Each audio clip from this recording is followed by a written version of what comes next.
Matt, tell us about the situation for you when this magnitude 8.9 hit. Well, it was absolutely unlike anything I've ever experienced before. I've been living here for 8 years now, and this was quite simply the biggest, longest-lasting earthquake I've ever experienced here. And that's it, because Kyung-la, our reporter there, was saying that she thought it was 4 to 5 minutes. Was that your sense as well? Oh, yes, the ground was rolling for an extended period of time. I wasn't exactly sure what to do or where to go. I'd never been prepared for anything like this. My wife and I stood outside and basically held on to the outside of our house. You couldn't even stand up. I mean, literally at the peak of these waves that were washing over the ground, you literally could not stay on your feet. You had to kind of crouch down in a ball or put your back against something so you didn't fall. And that's exactly what we did for the length of the duration of it, which I would say was about probably a minute to 2 minutes. It felt like a lot longer than that, let me tell you. Indeed. And are you saying that you live there, or that you're actually traveling there? I actually live here. I've lived here for the last 8 years, and I live on the west side of the city in a little section of Tokyo called Kichijoji. And yes, there are earthquakes from time to time, but we have never, ever felt anything on the magnitude, the literal magnitude of what we experience today. And that's exactly the story we hear. Now, Matt, as we are talking, we are looking at this extraordinary wave, another tsunami wave, moving toward the Japanese coast. And where are you located? Are you away from any threat of tsunami coming ashore?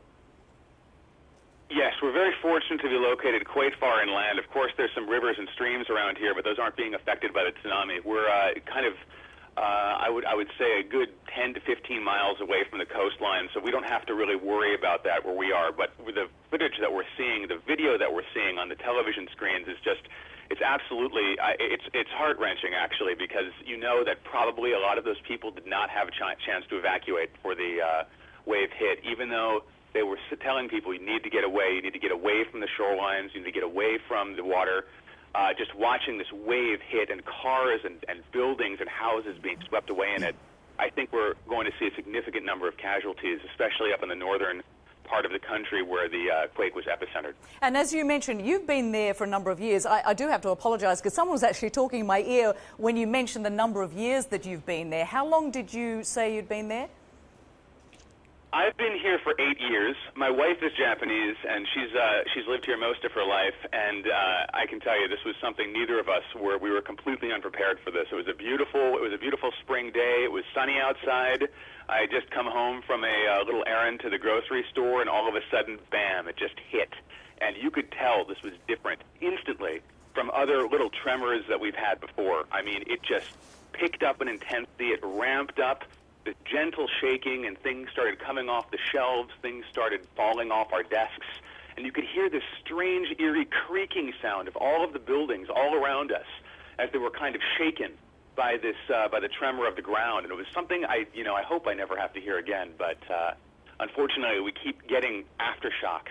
We've had 3 or 4 so far, and there's probably going to be other ones as well. And the reality is, I mean, living in Japan, this is something that you're very used to. But as you say, and of course as people who've lived there all their lives, they know when this is different, and this felt very different. It absolutely did. I think this is going to be a tremor to remember, so to speak, and I think people are going to be talking about this for a long time to come, because really, Tokyo hasn't seen anything like this in decades.